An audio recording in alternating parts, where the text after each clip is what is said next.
The deep dive में आपका स्वागत है। आज हम एक ऐसी कहानी की गहराई में उतर रहे हैं जो सुनी तो बहुत है पर शायद समझी कम गई है। हाँ बिल्कुल, डाकू रत्नाकर से महर्षि वाल्मीकि बनने की कहानी। जी, हमारा स्रोत है भक्त लीला श्रृंखला के वो हिस्से जो इस अद्भुत बदलाव को बयान करते हैं।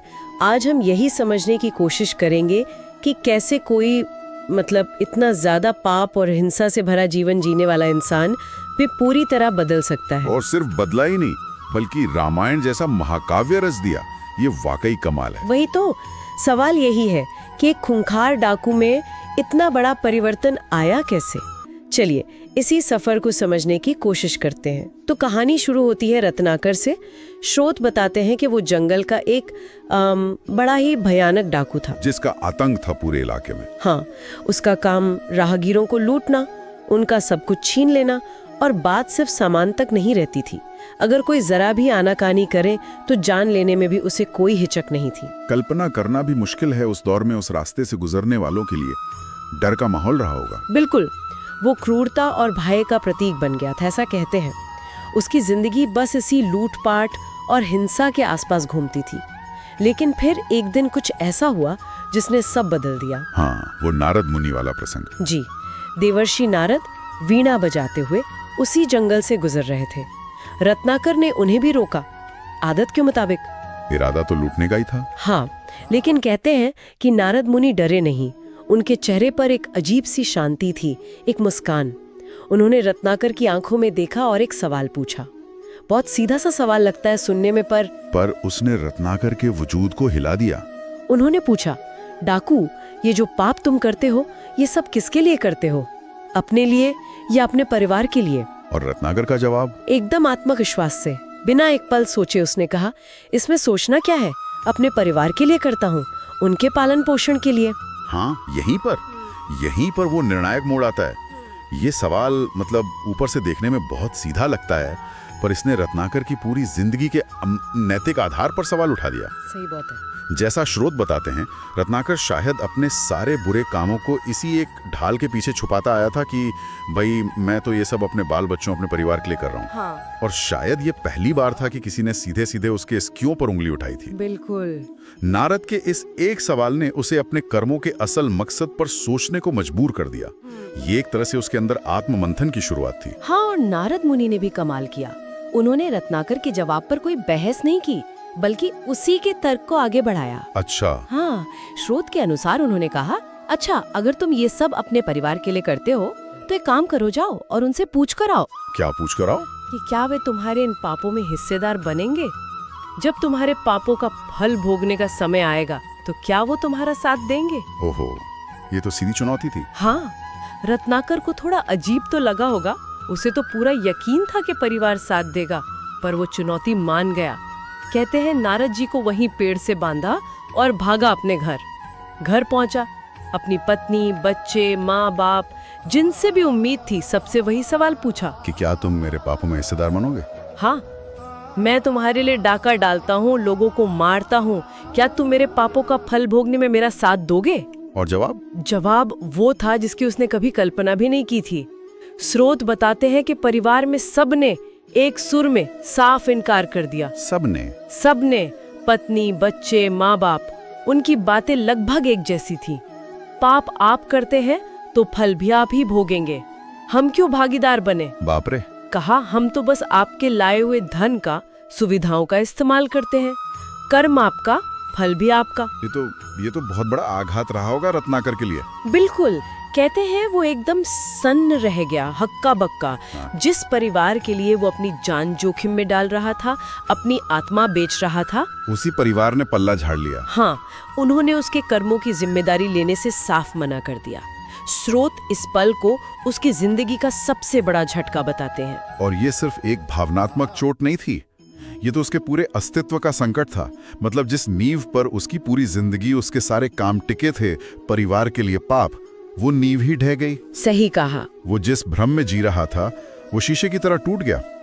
अब उसके सामने कड़वा सच था कि वो अपने पापों के बोझ के साथ बिल्कुल अकेला है।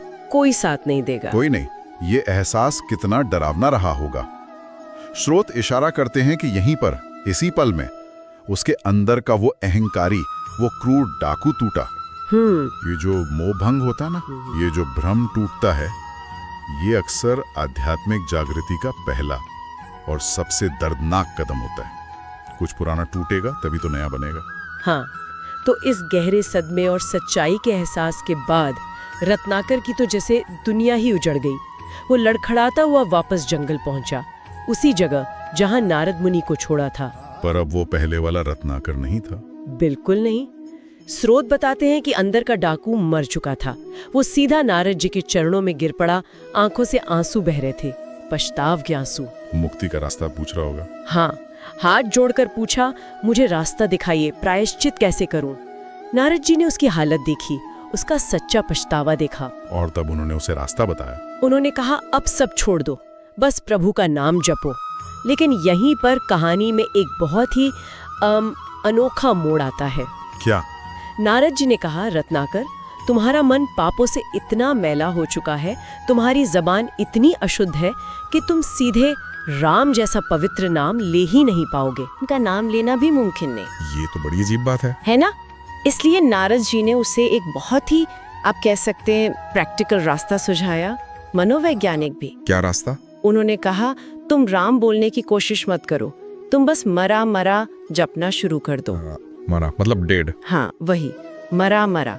इसके पीछे तर्क ये था, जैसा स्रोत बताते हैं, कि जब कोई लगातार मरा मरा मरा जपता है तो अनजाने में ही वो राम राम राम बन जाता है। बिल्कुल। ध्वनियों के दोहराव से नारद जी ने उसे भरोसा दिलाया, तुम बस लगन से, श्रद्धा से मरा मरा जपते रहो, यही नाम तुम्हें ताड़ देगा। ये तरीका वाकई बहुत दिलचस्प है। हाँ, ये दिलचस्प तो है ही, और ये सिर्फ कोई मतलब शब्दों का खेल नहीं है। इसके पीछे गहरा आध्यात्मिक और मनोवैज्ञानिक अर्थ है। वो क्या? मृत्यु का आह्वान है। अच्छा। जैसे अपने अंदर के डाकू को मारना। बिल्कुल। उस अहंकार को, उस पहचान को मिटाने की प्रक्रिया।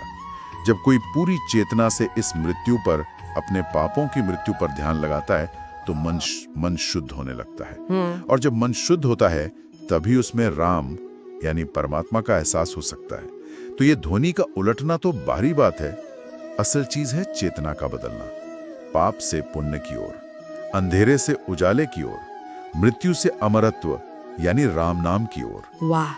ये धीरे धीरे शुद्धि की प्रक्रिया दिखाता है, और ये भी कि साधना कहीं से भी शुरू हो सकती है, बस निष्ठा चाहिए। और रत्नाकर ने इस बात को गांठ बांध दिया, उसने दुनिया से नाता तोड़ दिया। बिल्कुल। फिर उसकी तपस्या का जो वर्णन मिलता है स्रोतों में, वो तो रोंगटे खड़े कर देता है। हाँ, कहते हैं वो एक जगह बैठ गया, बस एक जगह आसन लगाकर बैठ गया और मरा मरा मरा का जाप शुरू कर दिया।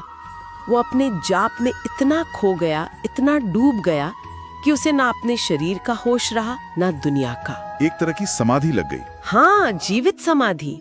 दिन बीते, महीने बीते, साल गुजर गए, मौसम बदलते रहे, पर रत्नाकर वहीं बैठा रहा, अडिग। अविश्वसनीय समर्पण है ये, है ना? और समय के साथ क्या हुआ, उसके चारों ओर चींटियों ने मिट्टी लाकर अपना घर बनाना शुरू कर दिया, जिसे बाम्बी कहते हैं। वल्मीक। हाँ, वल्मीक।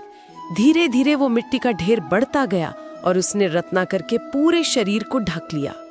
वो एक जीता जागता वल्मीक बन गया। सोचिए जरा, शरीर अंदर है, चींटियां काट रही होंगी, पर ध्यान सिर्फ नाम जप पर। ये हठ योग और भक्ति योग दोनों का मेल है। बिल्कुल। और ये जो लंबी तपस्या है और शरीर पर वल्मीक का बन जाना, इसका प्रतीकात बहुत गहरा है। क्या मतलब है इसका? वो वल्मीक, वो मिट्टी का ढेर एक तरह से रत्नाकर के पुराने डाकू वाले रूप की कब्र बन गया। अच्छा। जैसे बीज मिट्टी में दबता है, गलता है, तब जाकर नया पौधा बनता है, वैसे ही रत्नाकर उस वल्मीक के अंधेरे में अपने पुराने कर्मों को, अपनी पुरानी पहचान को पूरी तरह गला रहा था, ताकि एक नया शुद्ध अस्तित्व जन्म ले सके। बिल्कुल। ये सिर्फ शरीर की तपस्या नहीं थी, ये मन और आत्मा का भी कायाकल्प था। उसका इस तरह मिट्टी में मिल जाना एक तरह से पूर्ण समर्पण का प्रतीक है। उसने खुद को भगवान भरोसे छोड़ दिया, शरीर की भी परवाह नहीं की। नहीं, स्रोत यही बताते हैं कि इस तरह का पूरा आत्मविसर्जन ही गहरे आध्यात्मिक बदलाव की कुंजी है। पुराना मैं जब तक पूरी तरह मिटता नहीं, तब तक नया जन्म नहीं लेता। और फिर सालों की इस अविश्वसनीय तपस्या का फल मिला। हाँ, जब साधना पूरी हुई, कहते हैं शायद दैवीय प्रेरणा से ही उसे होश आया और वो उस वल्मीक को तोड़कर बाहर निकला। एक नया जन्म। बिल्कुल। स्रोत कहते हैं कि अब वो रत्नाकर डाकू नहीं था। उस वल्मीक से जन्म लेने की वजह से ही उसका नाम पड़ा वाल्मीकि। वल्मीक से उत्पन्न हुआ वाल्मीकि। हाँ, उसका पूरा रूप बदल चुका था। आंखों में क्रूरता की जगह करुणा थी, ज्ञान का तेज था। और यही महर्षि वाल्मीकि बने। जी, वही महर्षि वाल्मीकि जिसने अपनी जिंदगी की शुरुआत इतनी भयानक हिंसा से की थी, वो आगे चलकर इतने बड़े ज्ञानी, इतने शुद्ध हृदय वाले ऋषि बने कि उन्हें संसार का आदि कवि कहा गया। सबसे पहला कवि। हाँ, और उनकी सबसे बड़ी देन रामायण। रामायण, जो आज भी करोड़ों लोगों के लिए प्रेरणा है, भगवान राम के जीवन की कहानी। और ये कहानी लिखी किसने? उसी इंसान ने जो कभी डाकू रत्नाकर था। इस बदलाव के पैमाने को समझना बहुत जरूरी है।